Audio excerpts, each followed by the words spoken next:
Okay. Eternal Friends of Skydiving. My name's Dennis Thrower, and I live in Abilene, Kansas. I got started in skydiving in January of 1981.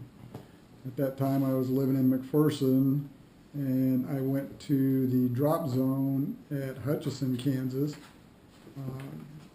and was instructed by Dale Boyer. You can see from the logbook from back then, the old yellow logbooks had the entire course in the logbook. Yeah, you can hold up closer too if you want. And zoom. Yeah, cool. I love GoPros. But I went down on a Saturday morning, I believe it was, and myself and actually my ex-wife, and took the first jump class, and it lasted for 6 hours on that Saturday, and they taught us all the basics. And back then, they were using the round parachutes, and the reserves were in front of us. And actually, as I recall, the AADs back then were actually similar to a shotgun shell that activated the reserve if you did not do your emergency procedures in time. Yep, a Sentinel. Yeah, So Sentinel. Yeah. At that time, again, January 24th is when I started my course and did my first jump on that day, static line. And I proceeded to do static lines until March 1st of that year. My wife went with me the first day, and she did do her first jump. She decided it wasn't for her and never jumped again. On March 1st, she decided to bring some friends down and watch me jump. And I had been promoted to the next step up in canopies at that time, and went up and did my jump with the practice pull. And after I did my count, I saw that I had a malfunction on my main chute. I proceeded to cut away and rode the reserve chute down. Understood when I got to the ground that friends and family were pretty upset, because from that height all they saw was my chute open, because it did open. It was just a little tangled on one side from the ground. They couldn't tell there was a malfunction. And when they saw the chute go up and me go down, they weren't real happy about it.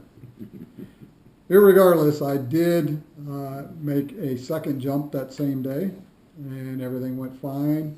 And I was prepared to go on.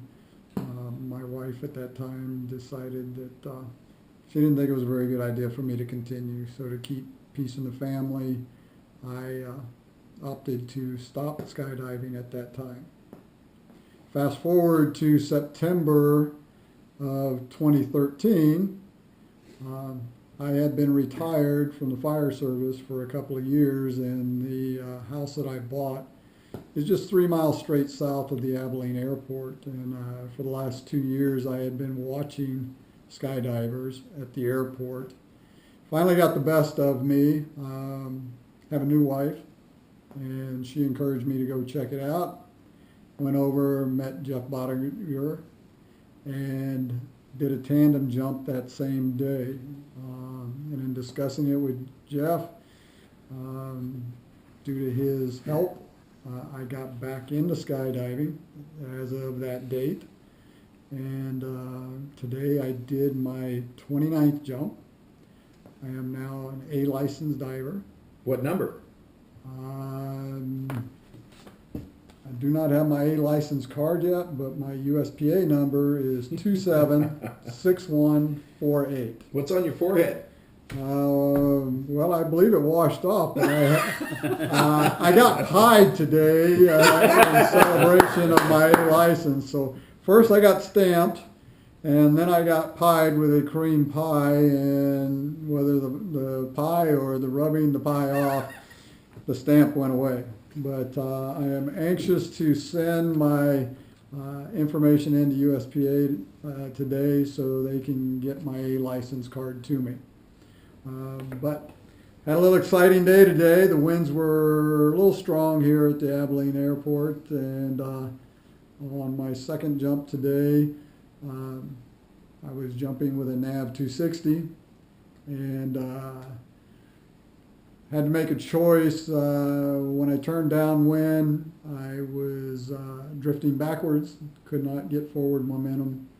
There were power lines behind me, so the prudent action I felt was I turned, went over the power lines, landed in a barren farm field across the road, and did a downwind landing in 15-mile-an-hour winds. One shoe. So did One shoe? How many shoes? Did several somersaults.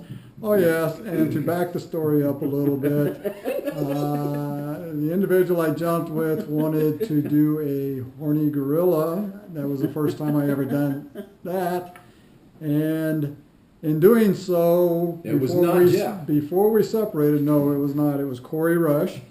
And Lifetime USPA member, Corey he is a Rush. lifetime USPA member, and he failed to release pressure on my leg as we were separating, and my right tennis shoe departed my foot, never to be seen again. So I got to walk through a farm field with a bare stocking foot on my right foot.